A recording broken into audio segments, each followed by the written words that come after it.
Bonjour, aujourd'hui nous sommes en visite à l'entreprise de Chaumont et on a rencontré justement le patron, monsieur de Chaumont, qui va nous expliquer justement dans quelle situation actuellement où il est avec l'explosion du coût d'énergie.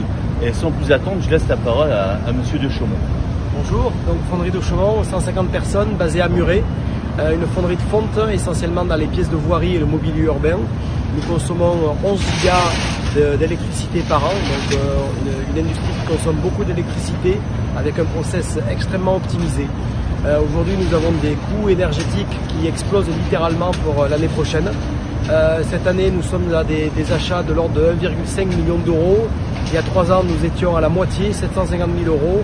Et pour l'année prochaine, on dépasse les 6, 8, 10 millions d'euros en fonction du cours de la bourse. Nous réalisons un chiffre d'affaires de l'ordre de 20 millions d'euros avec la vente de nos pièces partout en France et aussi à l'export. Et cet impact électricité peut être extrêmement grave, voire dramatique pour Fonderie de Chaumont. C'est pour ça que nous avons sollicité nos parlementaires aujourd'hui pour leur expliquer le problème.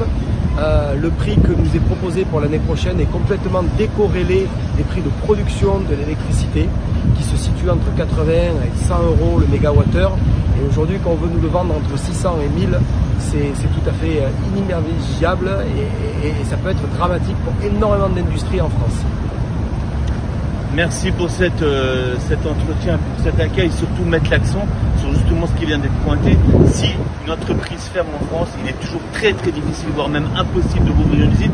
Et au-delà de tout ça, monsieur de Chaumont, c'est le 7e de sa génération. C'est toute l'histoire de Muret, c'est toute l'histoire de la fonderie ici dans ce bassin d'emploi qui est dans le sud-ouest, dans la 7e circonscription de Haute-Garonne. Et c'est pour ça qu'on veut attirer l'attention des pouvoirs publics sur cette situation particulière, mais qui se retrouve dans beaucoup de situations partout en France.